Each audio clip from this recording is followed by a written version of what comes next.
मेरा सवाल है दुनिया में सबसे गंदा देश कौन सा है?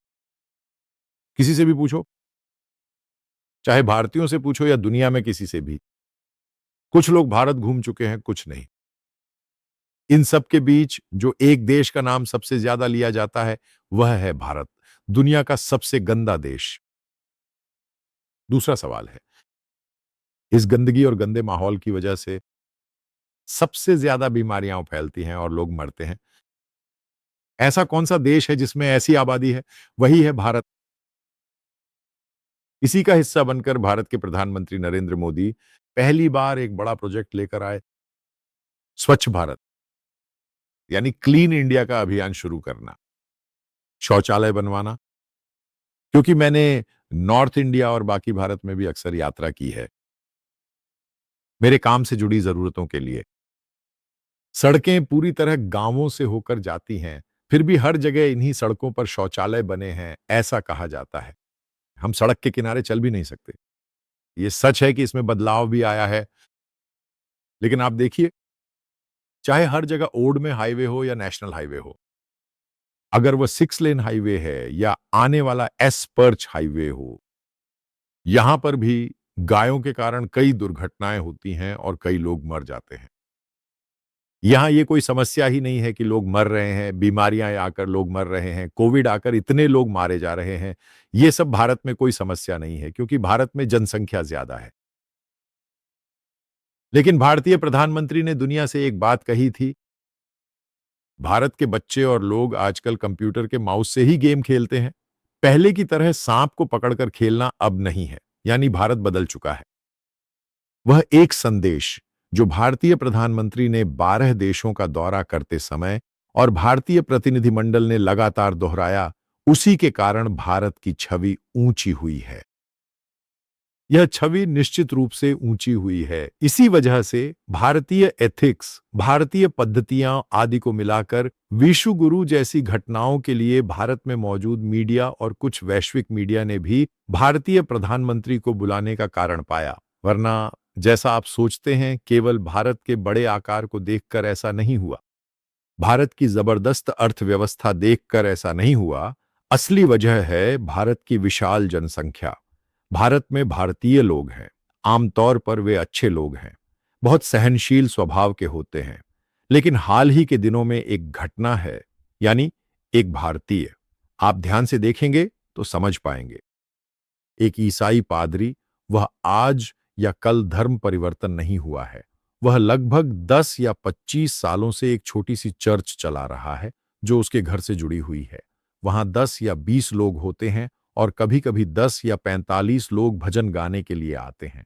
उसे पकड़कर पीटा जाता है, उसके गले में जूते की माला पहनाई जाती है, फिर उसे ले जाकर गोबर खिलाया जाता है। शर्मनाक, अविश्वसनीय। कितने मलयाली, जो मेरे ये सुन रहे संघ परिवार और बीजेपी समर्थकों में से कितने लोग इसका समर्थन कर पाएंगे?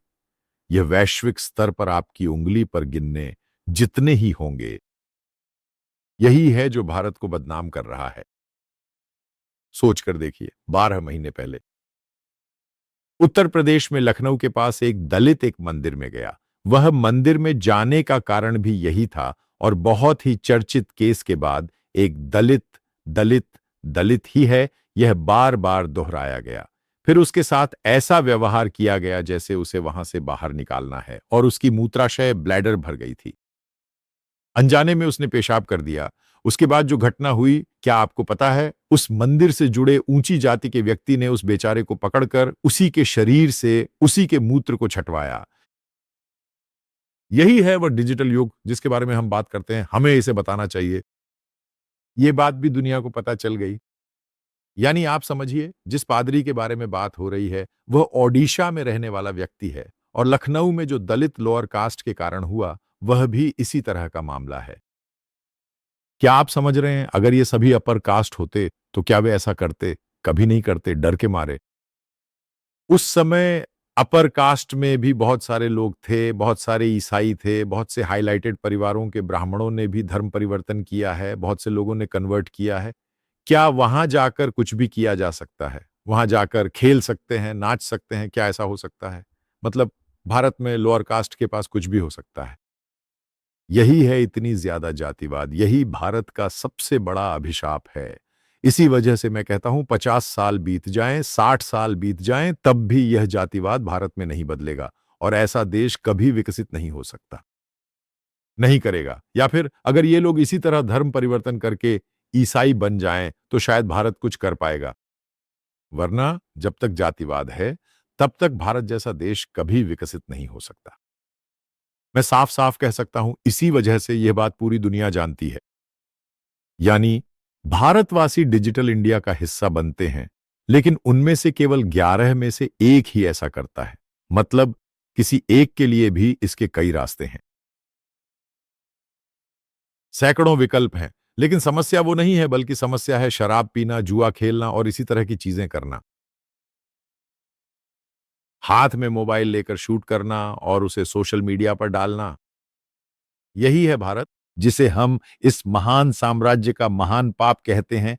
ऐसे कुछ लोग हैं जो इसे गर्व से उठाए घूमते हैं। भारत में कुछ मलयाली भी हैं जो इसे लेकर कुछ भयंकर सनातन की बातें करते हैं। इस घटना के भीतर आखिर इस सनातन में कहां लिखा है कि इतनी तीव्रता से किसी इंसान पर हमला करना चाहिए? हमें उसे वैसे ही सिखाना चाहिए, न कि कठोरता से अपमानित करना।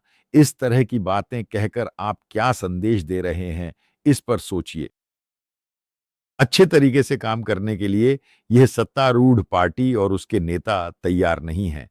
यही भारत का असली अभिशाप है। जब भारत का आर्थिक ढांचा इस तरह की बात करता है, तो वह देशद्रोही नहीं, बल्कि देशभक्त है। जो लोग इसका समर्थन करते हैं, वही सबसे बड़े देशद्रोही हैं। ऐसे लोगों को बाहर निकालकर भगा देना चाहिए। इंसान को एकजुट होकर न देखने वाले समाज को बढ़ावा दिया गया। जो लोग इंसानों पर हमला करते हैं और मंदिर की सीढ़ियों को अनजाने में अपवित्र करने के बाद उसे ही पीने की कोशिश करते हैं, वही व्यक्ति और ऐसे लोगों को देश से बाहर निकाल देना चाहिए। यानी गोबर खिलाने की कोशिश कर रहा है, ऐसे व्यक्ति को ही इस देश से बाहर निकालना चाहिए। यही है जिसे राष्ट्रधर्म कहा जाता है।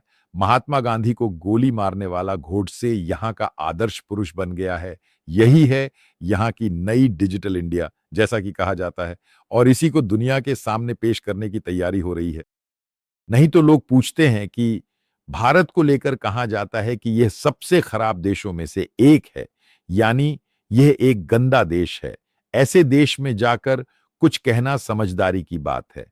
पिछले कुछ समय में भारत आने वालों की संख्या कम हो गई है, क्योंकि हर जगह, हर राज्य में, वहां भी और यहां भी हर जगह समस्याएं हैं।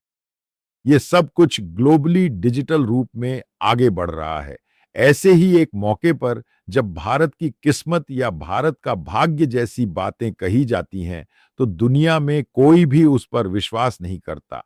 इसका असर उन भारतीयों पर भी पड़ने वाला है जो विदेशों में रहते हैं, वहाँ काम करते हैं, वहाँ बिज़नेस करते हैं और अपने परिवार के साथ वहाँ जीवन बिता रहे हैं। ये प्रभावित करेगा। इसे अगर सरल शब्दों में कहें, तो इसी तरह पूछ सकते हैं कि भारत में ऊंची जातियों के लिए भी यही स्थिति है। अगर भारत के आध्यात्मिक हिंदू सन्यासियों को जबरदस्ती बीफ का मांस खिलाने के लिए कहा जाए, तो क्या वे खाएंगे? यही है मामला। इससे भी कहीं ज्यादा बुरी घटनाएं हो चुकी हैं। फिर भी सत्तारूढ़ पार्टी अपनी ही संगठन के खिलाफ प्रतिक्रिया देने में असमर्थ है। ये सब इसी तरह चलता जा रहा है, और अगर कोई व्यक्ति घर बैठकर कुछ भी करने की कोशिश करता है, तो वह पूरी भारतीय संविधान को ही फाड़ने की ओर बढ़ रहा है। यही मैंने कहा था, आने वाले समय में भारत के भीतर ही भारत के लिए खतरा पैदा होगा। इसे ही इसका रिएक्शन कहा जाता है। दुनिया में ये जो दुनिया है, पूरी दुनिया को भारत कहकर भारत अलग-थलग पड़ना, अगर अलग-थलग कर दिया गया, तो इन भारतीयों के लिए दुनिया में कहीं भी जाने की स्थिति नहीं रहेगी। यही दिशा आगे बढ़ रही है।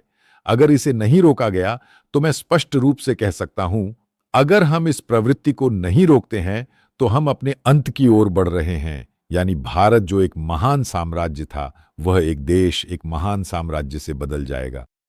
दुनिया का सबसे गंदा देश बनने जा रहा है। इसके संकेत हैं किसी गरीब को गोबर खिलाना, किसी को पेशाब पिलाना, ये सब स्वीकार्य नहीं है। इस तरह आगे बढ़ता भारत कभी भी भारतीय नींव यानी भारत के पूर्वजों ने भारत के लिए क्या सपना देखा था, उसके ठीक विपरीत भारत बनता जा रहा है। ये सब ऐसे ही शुरू हो जाता है। शुरुआत में एक बात कही जाती है, जैसे ही यह नया भारत आता है, भारत कहलाने वाला महान राष्ट्र खत्म हो जाता है। एकता खत्म हो जाती है, वह बिखर जाता है।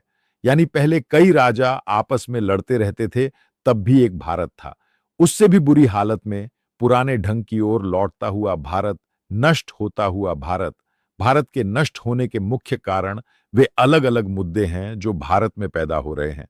अगर इन्हें नहीं रोका गया तो भारत और भारतीयों के लिए ही नहीं बल्कि पूरी दुनिया के लिए, यहाँ तक कि भारत में रहने वाले लोगों के लिए भी ये ऐसी स्थिति में बदल जाएगा जिसमें शांति से जीना संभव नहीं होगा।